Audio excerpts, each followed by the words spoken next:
Before talking about role of school in uprooting corruption, it's important to know about corruption, school, and its relation.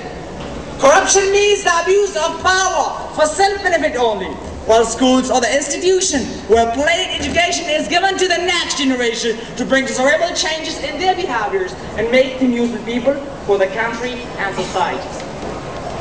Respectful Minister, principals, and my dear fellows. The role of school in uprooting corruption is very much important for an ignorant society like us. If corruption is the misuse of power for self-benefit, only on the other hand, schools are the institution for common benefits.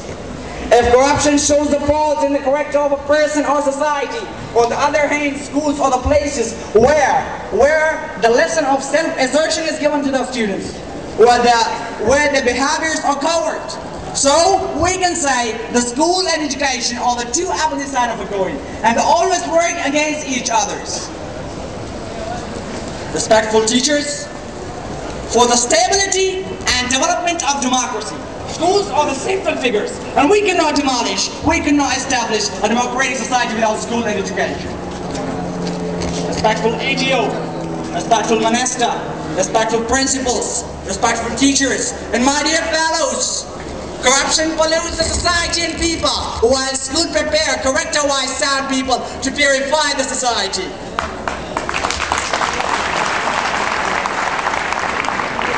Corruption encourages abuse of power. Thus, it results different types of crimes. The society loses its peace and harmony. Thus the floodgate of corruption occurs there. So, schools are the places where they teach, where they're shown to obey and surrender the values of the society. Thus, it results harmony, peace, and the society. As a great scholar says, if you cannot make a school, then make a jail. Nowadays, some people are deprived of their rights and laws because they don't know their rights and laws. School enables them to know their rights and laws. Schools are the forts of nation builders, where the lesson of self-assertion, nationalism, and patriotism is given to make the pupil true Shaheens of Iqbal. Thus tries to change a bulbul into a Shaheen.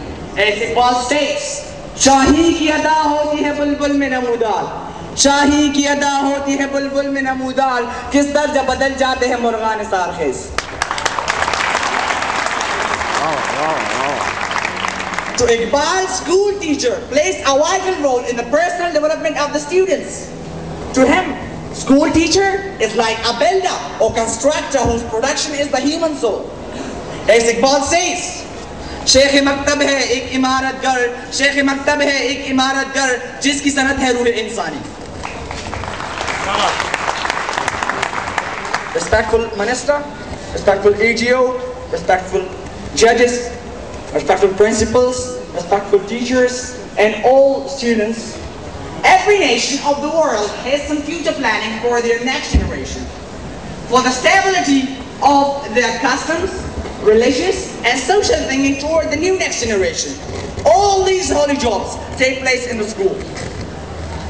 My dear fellows, a great Indian scholar, S. Balakrishna Joshi, has explained it like this. The progress of a country is decided and determined not in the legislatures, where passions and prejudice, war of judgment and violate the laws that may be framed. Not in the courts, where punishment more often harden than reform offenders. Not in the factories where men become mechanized and think of their individual interest instead of common. No, but in the school where the minds of future citizens are molded, where they are covered from every angle of behaviors and attitudes. So at the end I would like to give a message. My message is that we should give a great interest, we should give a great concentration toward the building of the schools and educational systems.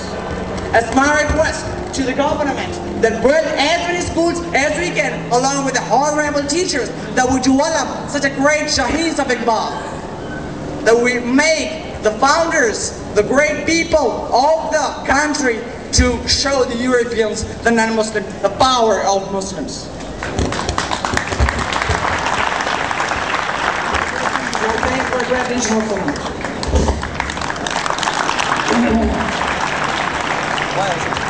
ولما والي تانا زي